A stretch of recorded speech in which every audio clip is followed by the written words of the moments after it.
मनुष्य को ये समझ लेना चाहिए कि सृष्टि की व्यवस्था के खिलाफ जाकर वो कभी सफल नहीं हो सकता, कोई भी नहीं। कितनी बड़ा विचारक हो, उसको ये फैसिलिटी सृष्टि नहीं देती।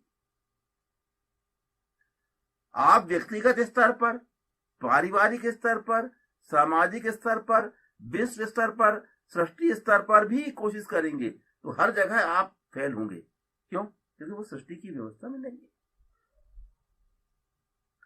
और जितने बड़े लेवल पर आप इसका एक्सपेरिमेंट करेंगे उतना बड़ा नुकसान होगा, उतनी बड़ी हानि होगी। हमने देखा कम्युनिज्म की व्यवस्था को अपनाया गया, एक समय इस पृथ्वी ग्रह के बहुत सारे राष्ट्रों ने उसको अपना लिया, पर 70-80 साल बाद क्या हुआ? उस व्यवस्था को आपको छोड़ना पड़ा और बहुत बर्बादी हुई। जब तक कम्युनिज्म चलता रहा, नास्तिकता चलती रही, तब तक भी बहुत से उल जलूल काम किए गए, संसाधनों की बहुत बर्बादी हुई, स्ट्राइक होती रही, और जो है बहुत से लोगों के कारखाने जलाए गए, ऑफिस जलाए गए, तोड़फोड़ की गई, बसें जलाई गई, ट्रेनें जलाई गई, जितने आपके राष्ट्र के जितने बहुत सारे संसाधन थे सबको नष्ट भ्रष्ट किया गया। ये पूरी बर्बादी इस पृथ्वी ग्रह में होती रही है। और जब कम्युनिज्म खत्म हुआ तब और बहुत बड़ी बर्बादी हुई, कितनी लड़ाइयां, कितने युद्ध उसकी वजह से हुए। क्या मिला आपको इससे? पाया क्या आपने? वो बेवकूफ लोग हैं जो कि अपने संसाधनों को जलाते हैं, नष्ट करते हैं, तोड़ते फोड़ते हैं।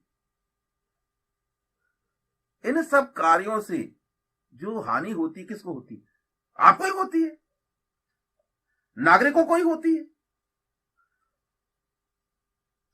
आपने अपने पैसों से उन संसाधनों को बनाया था, आपके टैक्स से ही कारें आती हैं, आपके टैक्स से ही बसें बनती हैं, आपके टैक्स से ही ट्रेन और वायुयान सब आपके टैक्स से होता है। अगर आप ही उसको जलाएंगे, फूकेंगे, कार्यालय आपके पास पैसे बनता वो फूकेंगे, तो इसका नुकसान आप ही को तो होना है ना।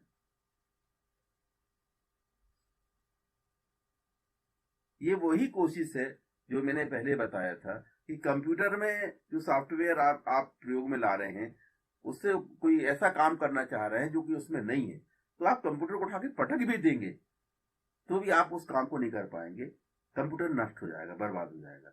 ऐसा ही गुस्से में आकर आप इतनी चीजों को नष्ट करते हैं, तोड़ते फोड़ते हैं, आग लगाते हैं, सब कुछ करते हैं, क्या इससे सफलता मिल जाएगी क्या?